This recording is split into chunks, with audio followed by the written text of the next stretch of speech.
Morning, two Lakeland police officers are on leave after shooting and killing a man that was parked in an I-4 construction zone. So here are the details. It happened around 2 a.m. near the Kathleen Road exit in Polk County.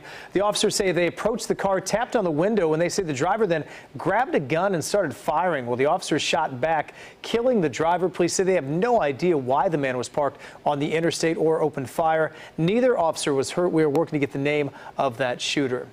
All right, 8:34, sports betting on Florida is put on hold, though the app is still up this morning. Last week, a judge ruled the Seminole Tribe sports betting compact for a second time was not legal. The bill included an expansion of casino games like craps and roulette, but also focused on legalized sports betting in Florida. And joining us now to dig a little deeper on this topic and others, former State Senate President Mike Haridopolos. Mike, good morning.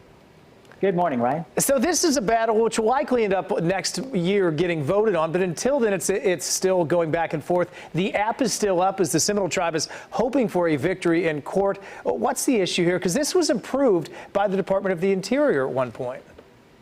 That's right. This is what we call the gambling compact. The Seminole Tribe would come into an exclusive agreement with the state of Florida to provide funds to the state of Florida in exchange for monopolies on things like sports betting, craps, roulette, etc. This was the exchange. Remember, the state of Florida can't get into an arrangement with the Seminoles unless the Seminoles get this exclusivity.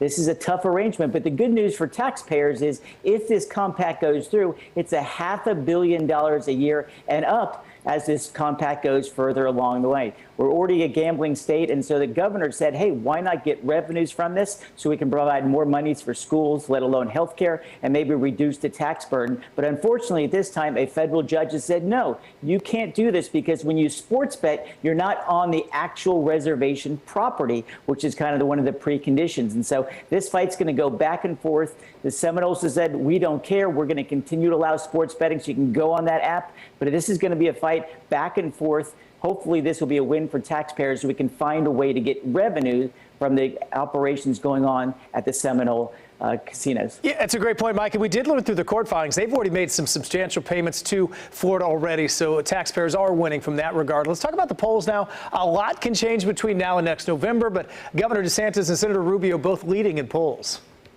That's right. Right now, both are in very good shape, both on the poll numbers and also financially. Ron DeSantis has raised record amounts, over $60 million already for his reelection. He holds a substantial lead over Nikki Fried and Charlie Crist, the former governor, as well as Annette Taddeo, a state senator out of Miami. If the election was held today, he would win between 7% and 9% in the polls. Marco Rubio is running against a well-known congresswoman in our area, of course, that being Val Demings. She has also raised good money, but she is also trailing in the polls. And I think a lot of this has to do with, one, Florida is doing much better than other states. The other one is we saw in New Jersey and Virginia, Republicans look very strong next year in the elections. Yeah, and Mike, we talked about the governor speaking out strong about immigration flights. I understand no flights have come in. So is it because of his strong words, or have we seen them all put out, almost farmed out to different communities? What's your read on this?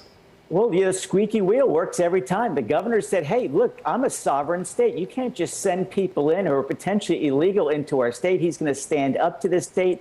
At this point, at least, it looks like the feds have backed down. No new flights into the Jacksonville area. Because remember, we saw a horrific murder committed by one of these people who came into North Florida. The governor said, you got to make sure you let us know who's coming because we want to know who they are. Background check. And of course, the other thing is COVID. We want to make sure these people are actually protected so you don't spread the virus further. Mike, we finished with this. We've got a big legislative session coming up in January. As you know, as a former Senate president, these committee meetings are crucial. So what happens in the final week here, and what are you keeping your eye on?